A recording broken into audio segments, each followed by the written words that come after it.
일장 밤 11시 들려선 안 될 대화. 밤 11시였습니다. 잠이 오지 않았죠. 요즘 자주 그랬습니다. 저는 조용히 일어나 공방으로 내려갔습니다. 2층은 제 작업실 겸 침실이었죠.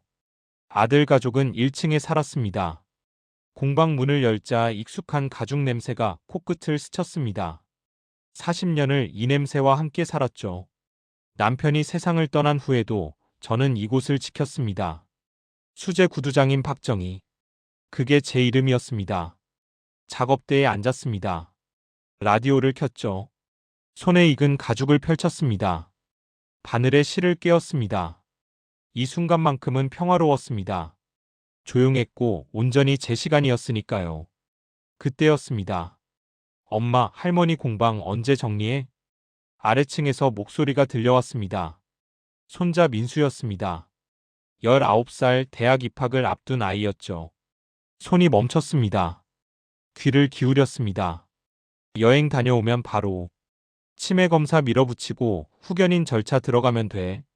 며느리 수진의 목소리였습니다. 차갑고 단호했죠.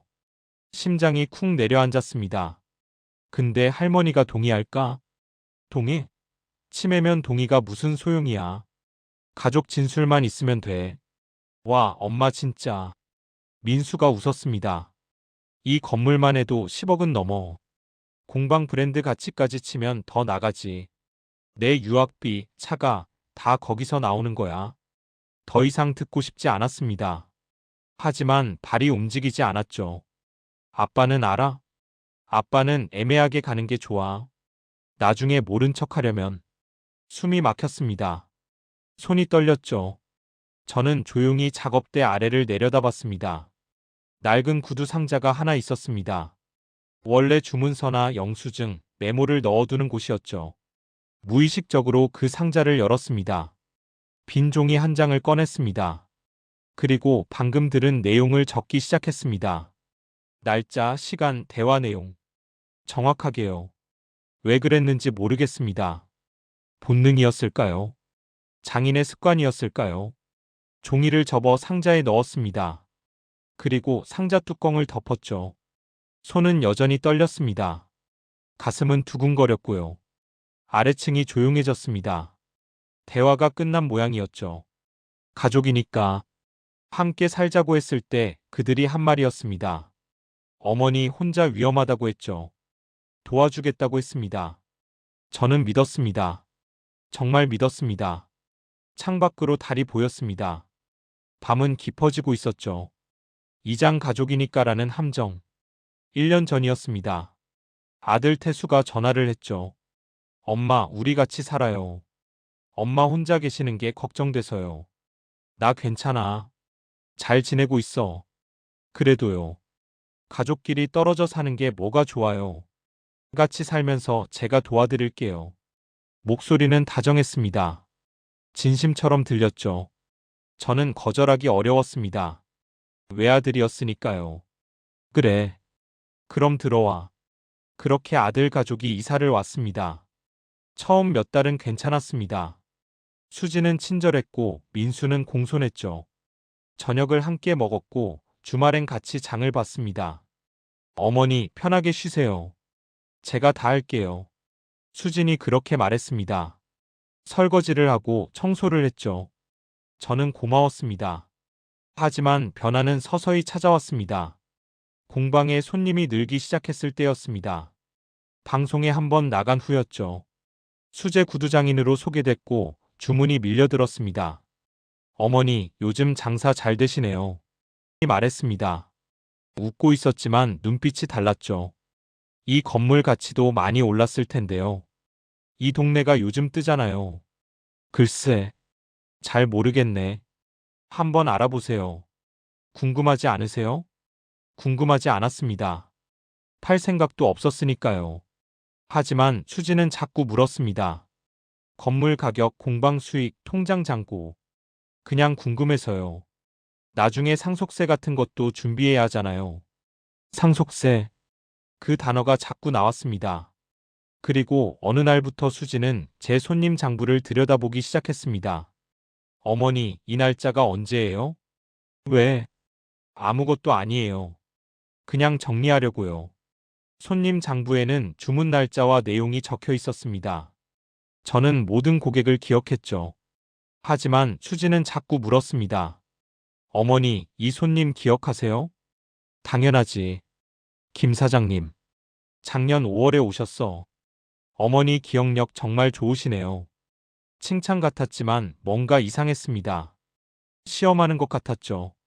그리고 수지는 작은 수첩을 꺼내 뭔가 적기 시작했습니다. 뭐 적어? 아니에요. 그냥 메모요. 메모. 저는 그때 알아차리지 못했습니다. 그게 무엇을 위한 메모인지요. 3장 치매 몰이 시작. 어느 날 아침이었습니다. 저는 가스레인지에 물을 올려놨습니다. 커피를 마시려고요. 전화가 왔습니다. 단골 손님이었죠. 저는 공방으로 내려가 통화를 했습니다. 10분쯤 지났을까요? 수진이 소리를 질렀습니다. 어머니, 불 켜놓으셨어요. 뛰어 올라갔습니다. 가스레인지에서 물이 끓어 넘치고 있었죠. 아, 미안. 깜빡했네. 깜빡하시면 어떡해요. 불날 뻔했잖아요. 수진의 목소리는 컸습니다. 일부러 큰 것 같았죠. 이웃집 김 여사가 마침 계단을 오르고 있었습니다. 무슨 일이에요? 수진이 한숨을 쉬었습니다. 어머님이 자꾸 이러세요. 요즘 깜빡깜빡 하시는 게 심해져서. 어머, 정희 씨 괜찮으세요? 괜찮아. 전화 받느라 그랬어. 제가 말했지만 김 여사 표정이 이상했습니다. 며칠 후였습니다. 민수가 친구들과 통화하는 소리가 들렸습니다. 나 내년에 유학 갈 것 같아. 영국 아니면 미국. 돈? 걱정 마. 우리 집 건물이 10억 넘어. 할머니 공방도 있고. 차? 당연히 사야지. 벤츠나 BM 중에 고를 거야. 자랑이었습니다. 제 재산을 자기 것처럼 말하고 있었죠. 며칠 후 태수가 조심스럽게 말했습니다. 엄마, 요즘 괜찮으세요? 괜찮아. 왜? 수진이가 걱정하더라고요. 가스불 끄는 거 깜빡하신다고. 한 번 그랬어. 전화 받느라. 그래도 조심하셔야죠. 혹시 정말 그러면. 말끝을 흐렸습니다. 저는 깨달았습니다. 이들이 저를 어디로 몰아가고 있는지요. 치매.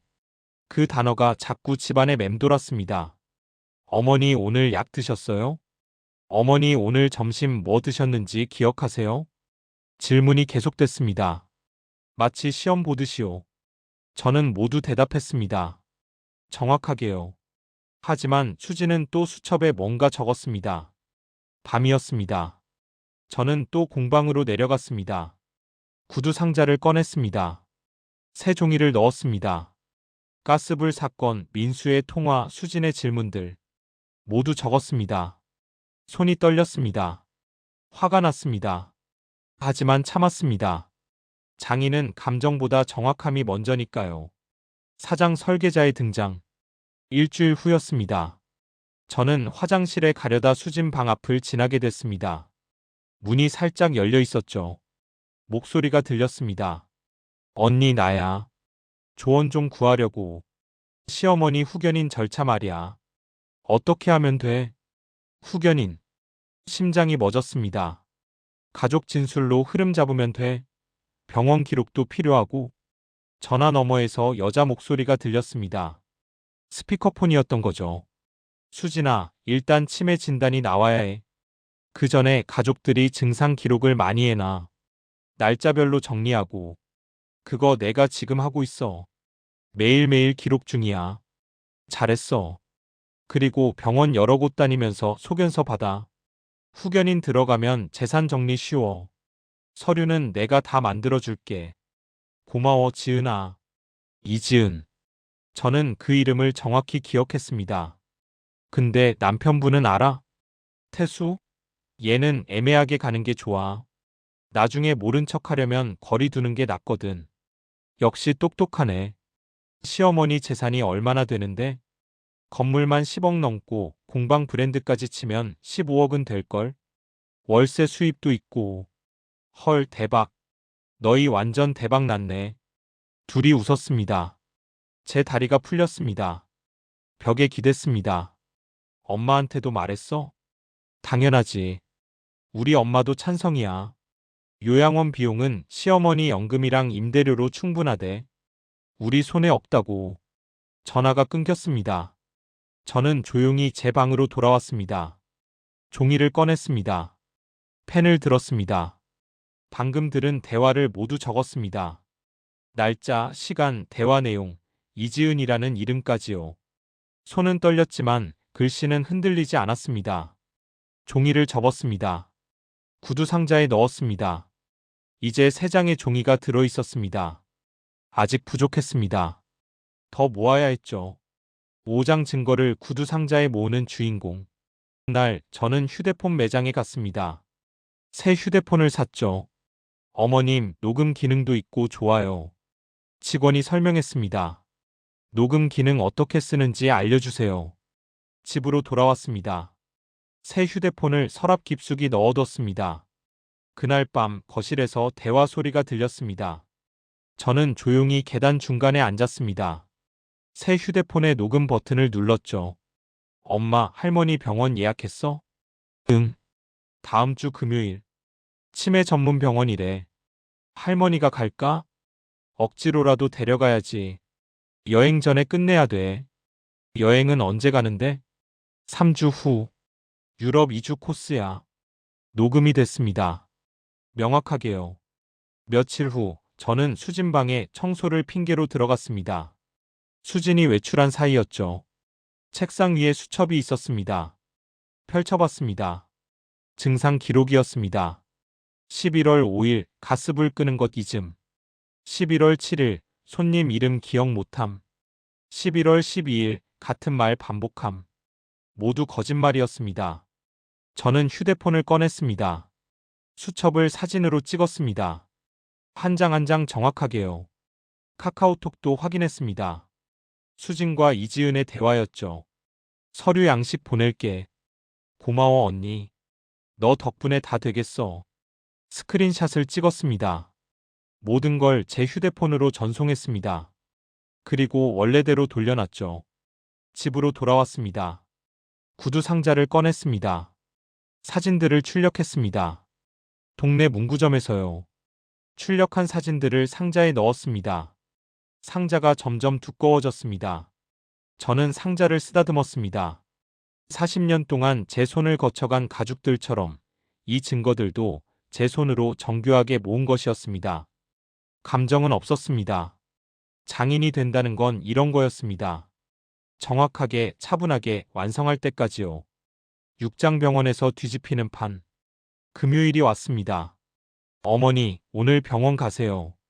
무슨 병원? 건강검진이요. 나이도 있으시니까. 거짓말이었습니다. 하지만 저는 따라갔습니다.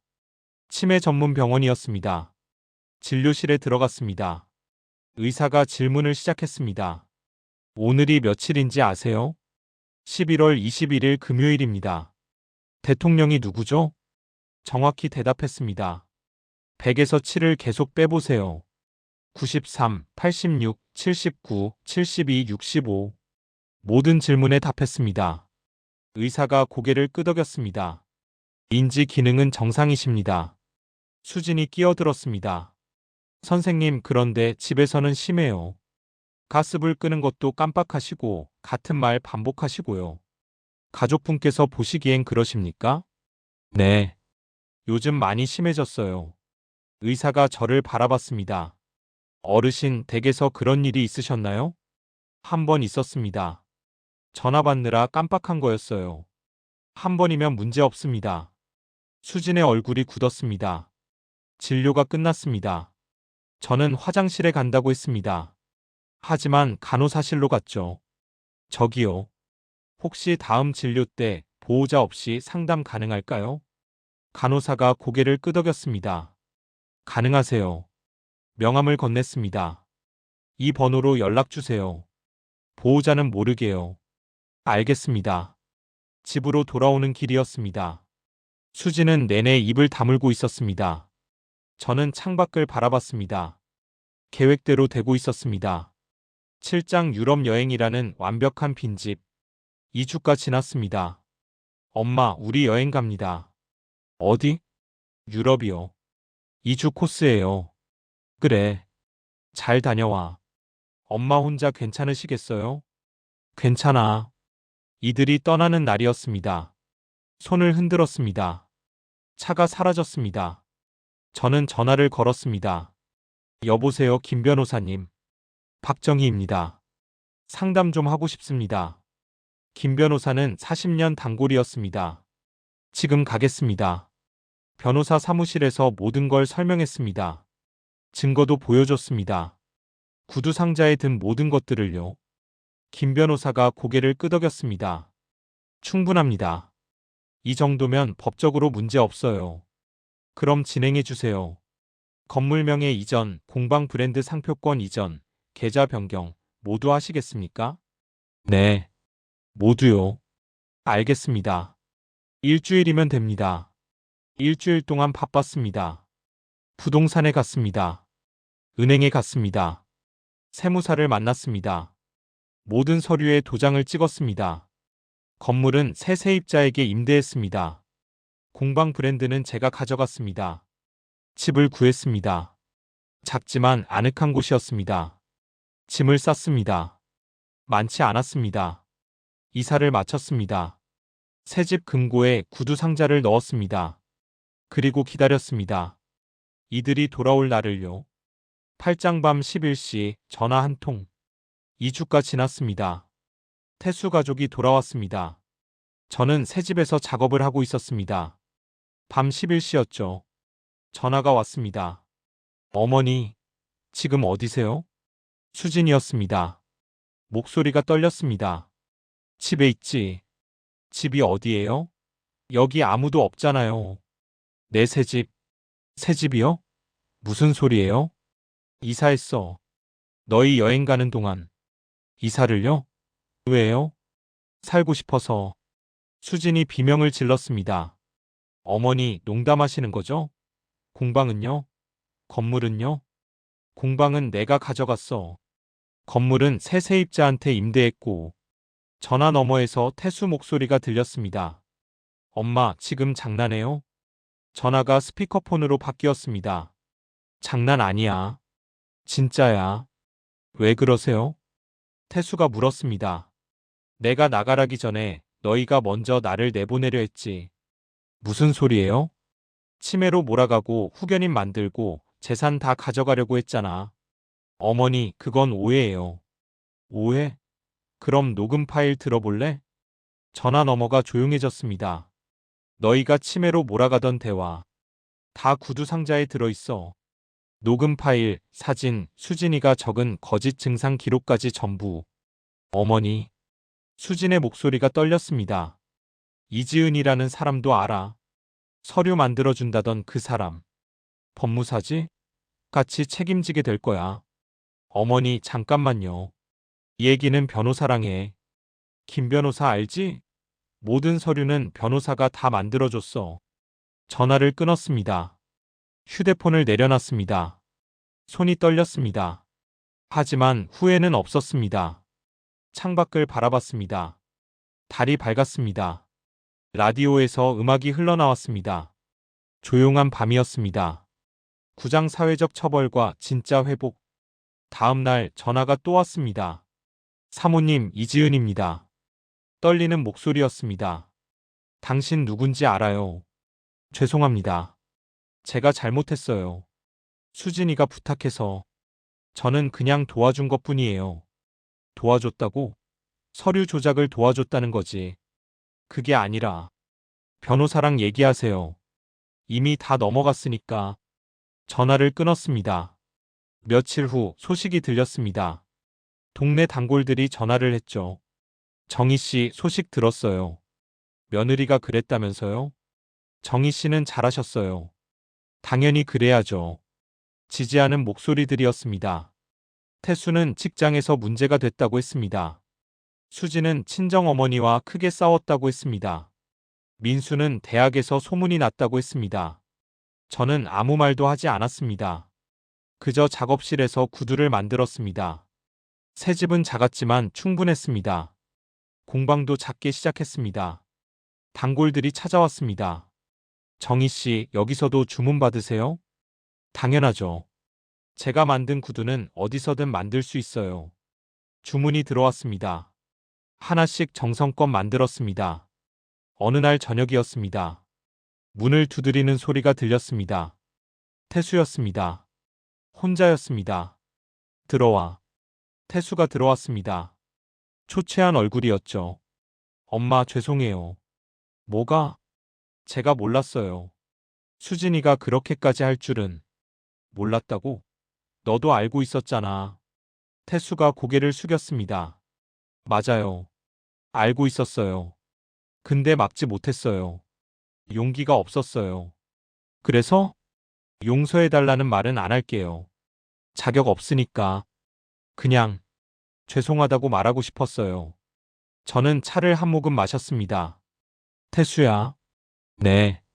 가족이라고 해서 다 용서되는 건 아니야. 선을 넘으면 그땐 가족도 남이야. 알아요. 너를 미워하진 않아. 그냥 실망했어. 태수의 눈에 눈물이 맺혔습니다. 이제가 내 인생 내가 책임져. 태수가 일어났습니다. 엄마, 건강하세요. 너도. 문이 닫혔습니다. 저는 창밖을 바라봤습니다. 봄이 오고 있었습니다.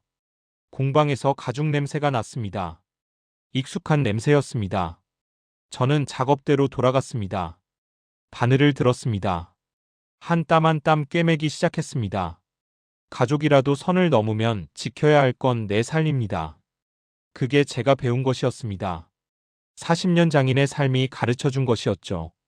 정확하게, 정교하게, 끝까지 완성하는 것.